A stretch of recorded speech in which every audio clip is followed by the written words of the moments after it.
देखिए,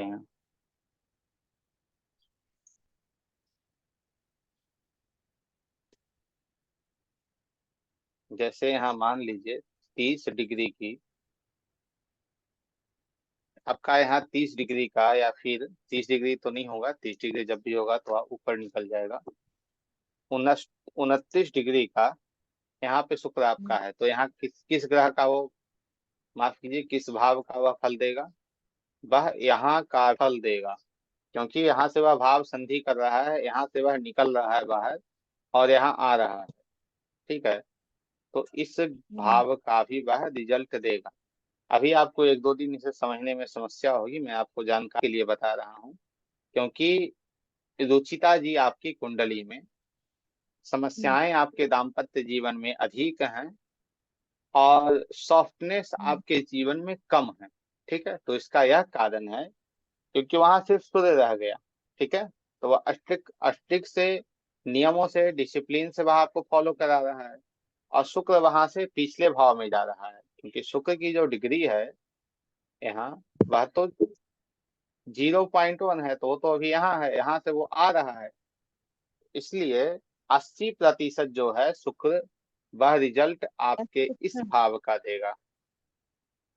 अच्छा। ठीक है, और 20% अच्छा, शुक्र फिर रिजल्ट, सूर्य रह गया है इसमें। हाँ, सिर्फ अकेले सूर्य यहाँ रह गए हैं। देखा जाए तो शुक्र है, परंतु कम अंशों के साथ हैं, तो सिर्फ यहाँ सूर्य रह गए हैं। इसलिए ज्यादा दाम्पत्य जीवन में या फिर आपके बिजनेस में, डेली इनकम में समस्या देखने को मिलती है। ठीक है, सर, तो इसलिए क्या करना है? अब उस रेमेडी के पार्ट पे बात करेंगे, अभी नहीं, बहुत उलझन हो जाएगी, या फिर डायरेक्ट आपको डायरेक्ट कॉल या मैसेज पे हम बता देंगे।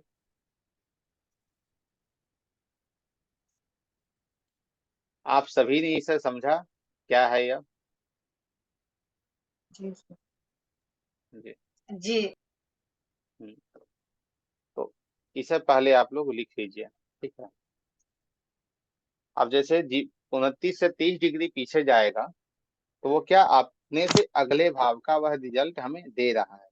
ठीक है, यह भी समझ गए हम। उसके बाद इसे लिखिए, 0 से 6 डिग्री क्या है, ग्रह बाल्य अवस्था में है, वह अपना रिजल्ट जो है वह 25% देगा, 25 का रिजल्ट अपना देगा, क्योंकि वह अभी बालक है। जैसे मान लीजिए किसी व्यक्ति के कुंडली में शुक्र जो है वह 6 डिग्री का है, और शुक्र उसके कुंडली में प्रॉमिस दे रहा है क्या, कि उसका मकान बन जाएगा। तो आप स्वयं बताइए, उसका मकान पूरा अच्छे से बन जाएगा, या फिर आधा बन के रह जाएगा, या थोड़ा बनेगा? किसमें सर, कितना परसेंट है उसमें? शुक्र जो है मात्र 6 डिग्री का है, तो सूर्य की डिग्री 6 है, तो यहाँ पट- परसेंटेज क्या देख रहे हैं, 25। तो उस व्यक्ति का जो नहीं, मकान है वह पूरा बनेगा, या आधा बनेगा, या थोड़ा बनेगा? थोड़ा ही बनेगा सर। थोड़ा ही बनेगा। ठीक है, इसे ही समझ के चलना है। यही होता है, प्रॉमिस तो हमें दिखा रहा है, भाग्य, योदय या राजयोग, धन योग जो है वह तो सभी कुंडली में, परंतु वो कितने पावरफुल हैं और वह कब एक्टिव हो रहे हैं। जैसे किसी किसी व्यक्ति की कुंडली में 10 राजयोग पड़े हैं, 10 धन योग पड़े हैं, बहुत बड़े बड़े योग हैं भाई। विपरीत राजयोग, धन राजयोग बहुत पड़ा हुआ है, नीच भंग राजयोग, और वह व्यक्ति बिल्कुल ऐसे ही है, कुछ उसके पास नहीं है, तो वहां पे हम कहेंगे एस्ट्रोलॉजी गलत है, ज्योतिष गलत बोल रही है। नहीं, जब आप उसकी महादशा उठाकर देखेंगे, तो महादशा में मिलेगा जो ग्रह प्रॉमिस दे रहा है इन सब चीजों का, उस ग्रह की महादशा उसकी शुरू होने वाली है 90 साल के बाद। तब तो फिर ये हो गया भाई कि भगवान ने उसे प्रॉमिस तो दिया कि मैं तुम्हें दूंगा, लेकिन बुजुर्ग जब हो जाओगे, जब बुढ़े हो जाओगे, तब मैं दूंगा। तो अच्छा। हाँ, तो इस चीज को भी ध्यान में रखिए, आगे हम बढ़ेंगे तो चर्चा इस पे करेंगे ही। किसी भी कुंडली में 50 राजयोग हो, 50 विपरीत राजयोग हो, 50 नीच राजयोग हो, वह फलित तभी होंगे, फल तभी देंगे, जब वह दशा महादशा में आएंगे।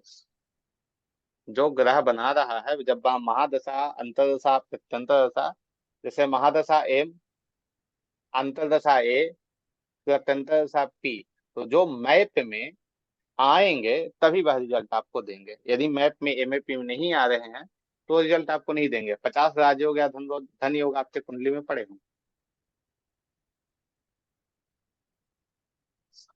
फिर 6 और 12, 6 से 12, 6 डिग्री से 12 डिग्री तक किशोर अवस्था।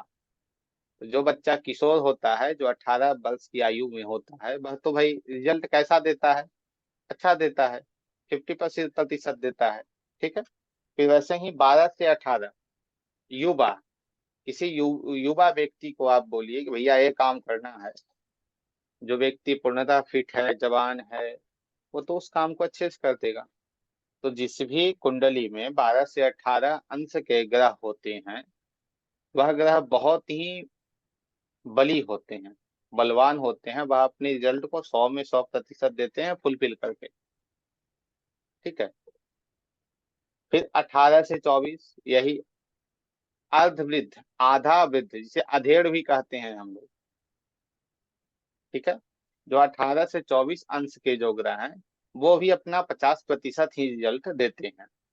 और जो 24 से 30 हैं, वह भी अपना 25%, क्योंकि वो बुजुर्ग हो जाते हैं, उनसे ज्यादा काम नहीं है।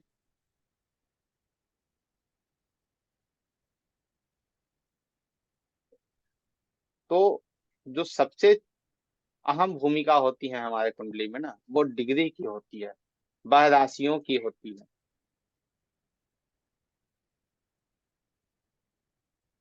जब यह कॉन्सेप्ट हमारा क्लियर हो जाएगा, 12 भाव जब हमारे कंप्लीट हो जाएंगे यहाँ, तो उसके बाद जिस पर्टिकुलर हम आगे बढ़ेंगे, जिस पार्ट पे जाएंगे, वहां आप समझेंगे कि भाई राशियों की कितनी अहम भूमिका होती है हमारे कुंडली में, राशियां क्या कर सकती हैं हमारे कुंडली में। इसे आप लोगों ने लिख लिया है? इसका हम पीडीएफ सेंड कर जी देंगे। जी।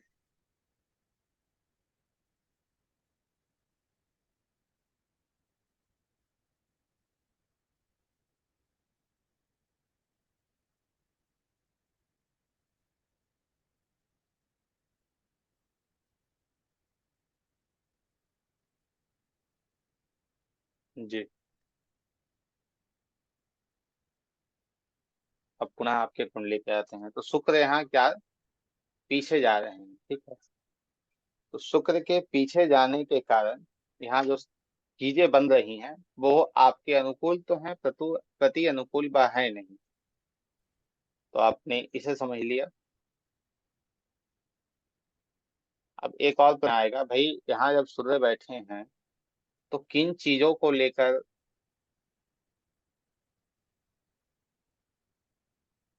समस्या देंगे या किन चीजों को लेकर लाभ देंगे? क्योंकि बेनिफिट भी है और मेरे मेलिफिट भी है। सूर्य, सूर्य दोनों चीजों को देंगे हमें। तो यहाँ हम सूर्य की राशि देखेंगे, जो मैंने कल भी आप लोगों को बताया था। सूर्य की राशि देखिए कहाँ है। तो इनके कर्म से, इनके कर्म क्षेत्र संबंधित, इनके 10वें भाव संबंधित जो है, वह समस्या देखने को मिल सकती है इनके जीवन में खासकर। 10वां भाव क्या है, मैंने आप लोगों को जो दिया है वहां देख लीजिए, और मैं पीडीएफ भी आप लोगों को सेंड कर दूंगा।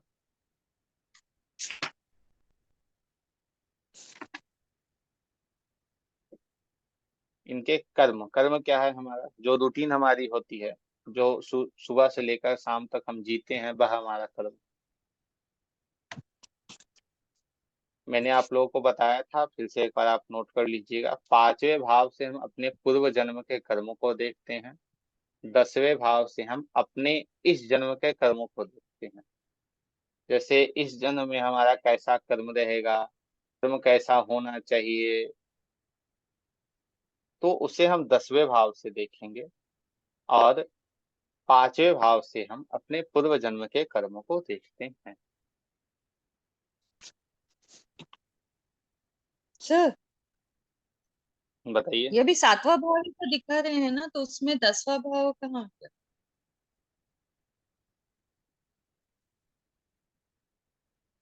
बता रहे हैं, या 10वां भाव, ये 7वां भाव आपका है। हाँ अब सातवें भाव में सूर्य हमें दिख रहा है कि आपको लाभ भी दे रहा है, हानि भी दे रहा है, ठीक है। हाँ। परंतु सूर्य कहाँ से लाभ हाथ दे रहा है, कहाँ से हानि दे रहा है? वो कैसे पता लगता है सर? सूर्य की राशि कहाँ है बताइए?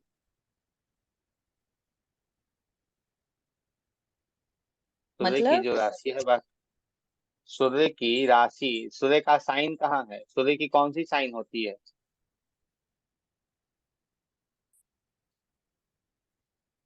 सूर्य की सिंह राशि है ना, पांचवा नंबर जो साइन है वह सूर्य का है।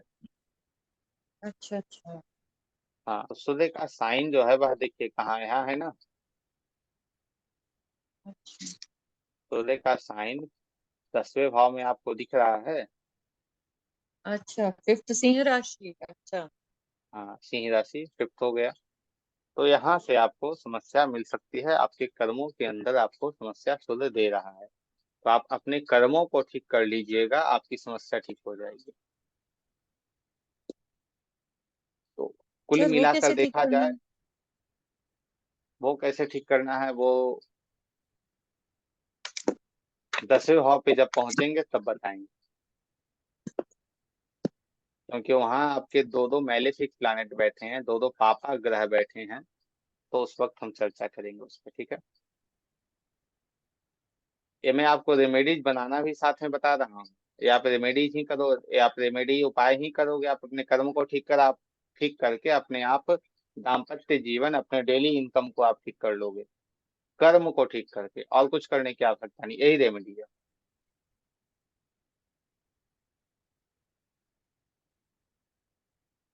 और जैसे कैसे ठीक करेंगे, क्या करेंगे, उस पर तो हम चर्चा करेंगे ही। तो मैंने बार बार कहा, कंफ्यूज है, यदि 10 चीजों को हम एक साथ जोड़ देंगे ना, आप कंफ्यूज हो जाएंगे। मैं तो आपको एक दिन में सभी चीजें ला कर दे दूं, परंतु सब चीजों को मैं एक साथ आपके साथ रख दूंगा तो आप कहोगे ये इधर जा रहा है, वो उधर जा रहा है, ये इधर निकल रहा है, समझ ही नहीं आएगा। एक एक करके हाँ सर, समझिए, नहीं बेहतर है। रहेगा। आगे भागिएगा तो समस्या होगी। यहाँ देखिए कौन सा ग्रह है बताइए हमें। बुध।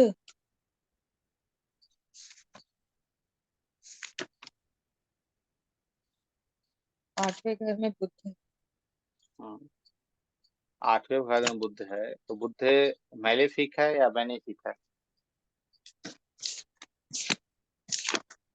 बुध बुध यहाँ में बेनिफिक बेनिफिट है, है। बेनिफिक है। बेनिफिट। तो 8वें भाव संबंधी जो चीजें बुध आपको डिलीवर करेगा वो अच्छी चीजें आपको देगा।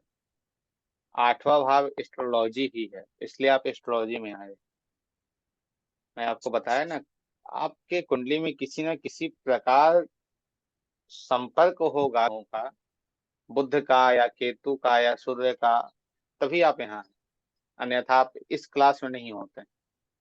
आप देखिए, इस क्लास में मैंने लगभग 42 से 45 लोगों को जोड़ा है, परंतु मुश्किल से लोग 10, 12, 7, 8 ऐसे ही लोग आ पाते हैं क्लास। क्योंकि उन सब के कुंडलियों में कहीं ना कहीं केतु डिस्टर्ब होंगे, या 8वां भाव एक्टिव नहीं होगा, इसलिए ये समस्या आ रही है, बस ज्योतिष को नहीं पढ़ पा रहे हैं। यहाँ बेनिफिक प्लैनेट है, यहाँ से संबंधित जो भी चीजें वह आपको डिलीवर करेगा, वो अच्छी चीजों को देखा और सरल तरीके से देगा। जैसे आपको शुरुआती में थोड़ी समस्या ज्योतिष को समझने में आई, परंतु अब कोई समस्या आपको आ रही है समझने में, आसानी से आप सब चीजों को समझ रहे हो। नहीं सर, फिर भी ठीक है, थोड़ा प्रॉब्लम हो रहा है मुझे। वो तो शुरुआत है, समस्या थोड़ी थोड़ी आएगी। और साथ में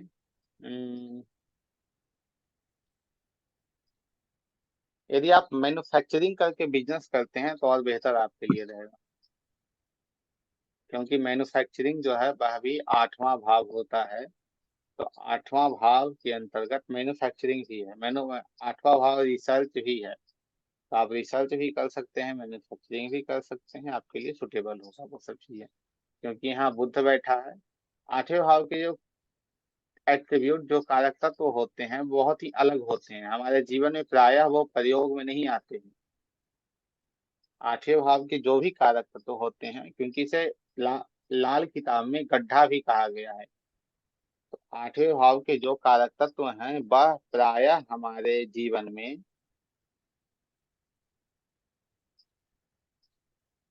ज्यादा महत्व प्रायः हमारे जीवन में काम नहीं आते हैं। जैसे आठवां भाव क्या है, हमारी मानसिक स्थिति है। ठीक है,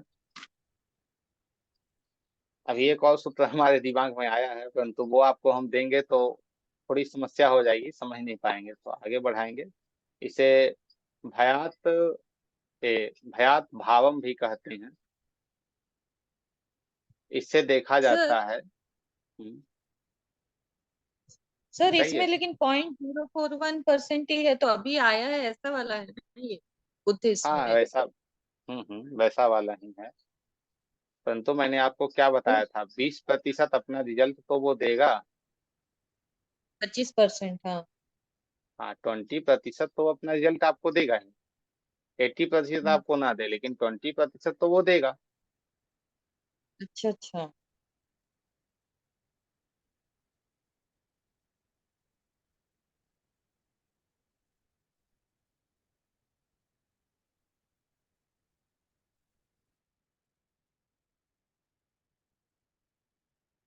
9वें भाव तक आज हम चलेंगे। 9वें भाव के बाद आगे जो क्लास हमारी होगी वह 27 तारीख को होगी। कल आप लोगों को बताया गया है, कल क्लास नहीं हो पाएगी कुछ कारणवश, हम उपस्थित नहीं रह पाएंगे, कल क्लास नहीं हो पाएगी। परसों पुनः क्लास होगी। 9वें भाव के बारे में विस्तार से और विशेष चर्चा करेंगे। 9वें भाव के बारे में बताइए, वहाँ कौन से ग्रह बैठे हैं।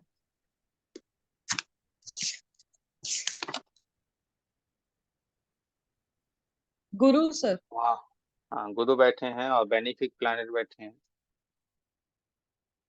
गुरु बेनिफिक्स है। हम्म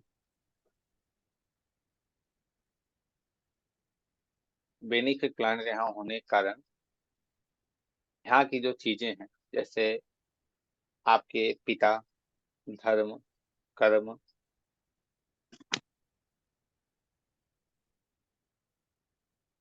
आपके पितरन अर्थात आपके जो पितृ देवता हैं उन्हें भी यहाँ से देखते हैं। परोपकार, भाग, उन्नति, उन्नति भी यहाँ से देखा जाता है। तीर्थाटन, जो तीर्थ की यात्राएं करते हैं वह भी यहाँ से हम देखते हैं। यात्रा, जो लंबी यात्राएं होती हैं वह भी हम यहाँ से देखते हैं। और पिता अध्यात्म को भी यहाँ से देखा जाता है। तो इन सब चीजों के अंतर्गत आपके जीवन में सरलता देखी जाएगी। इन सब चीजों में आपको सरल परिणाम मिलेंगे। सरल अर्थात सौम्यता से, सॉफ्टनेस से आपको ये सही परिणाम देखने को आपके जीवन में मिलेंगे। ऐसा नहीं है कि बहुत कष्ट करके या फिर बहुत संघर्ष करके यह सब चीजें यह आपको डिलीवर करेगा। ठीक है, भाग्य, यह भाग्य स्थान भी होता है, यहाँ से हम उन्नति को भी देखते हैं। अब यहाँ देखिए, यहाँ गुरु किस किस घर को रूल कर रहा है। गुरु जो है वह किस भाव को रूल कर रहे हैं, किस किस भाव के वो अधिपति स्वामी होकर बैठे हैं, यह देखिए आप।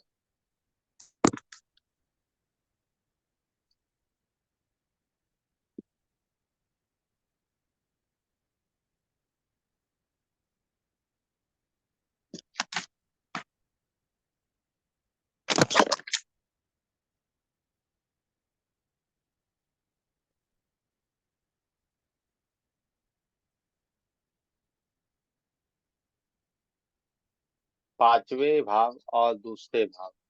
ठीक है, इन दो भाव संबंधित गुरु यहाँ बैठे हैं।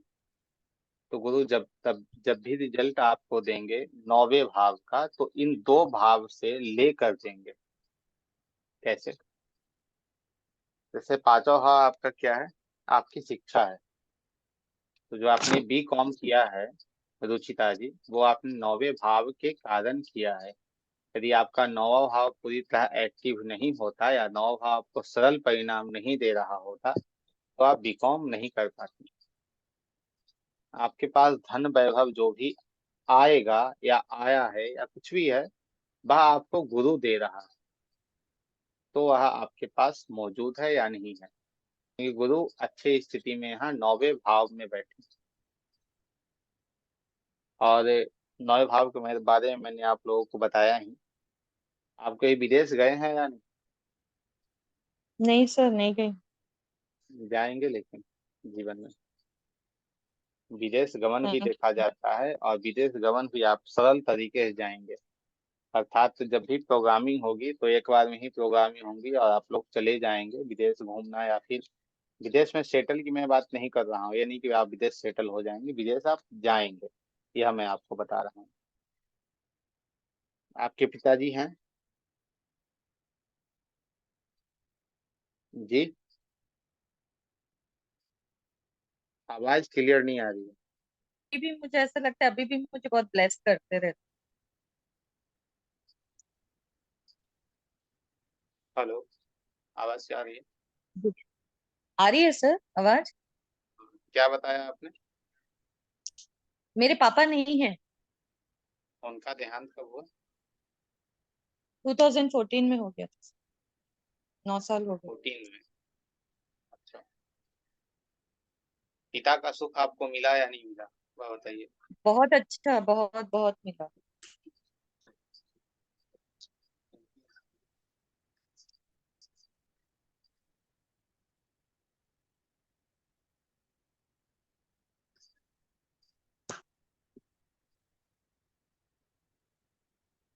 सर आपकी आवाज नहीं आ रही। आज हम नौवें भाव तक ही रहेंगे, नौवें भाव के बाद 10, 11, 12 जो है वो हम लोग 27 तारीख को देखेंगे, क्योंकि 10वां भाव जो होता है वह हमारा कर्म स्थान होता है। और कर्म स्थान, मेरा मानना है जीवन में सबसे अहम भूमिका कर्म स्थान की होती है। क्योंकि काल पुरुष कुंडली से यदि आप देखते हैं तो काल पुरुष कुंडली में शनि इस घर को रूल करता है, और शनि न्याय प्रिय है, वह न्याय देता है। शनि कठोर है, और आपके कुंडली में शनि 10वें भाव में बैठे हैं। तो आप यदि अपने कर्म से थोड़ी भी इधर उधर हुई तो सियावर रामचंद्र की जय, आपको समस्या निश्चित देगा वह।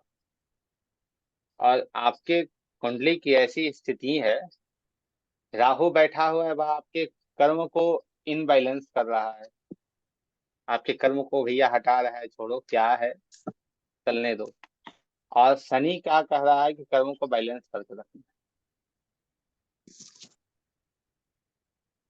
कर्म संबंधी जो भी चीजें होती हैं वह हम 10वें भाव से देखते हैं।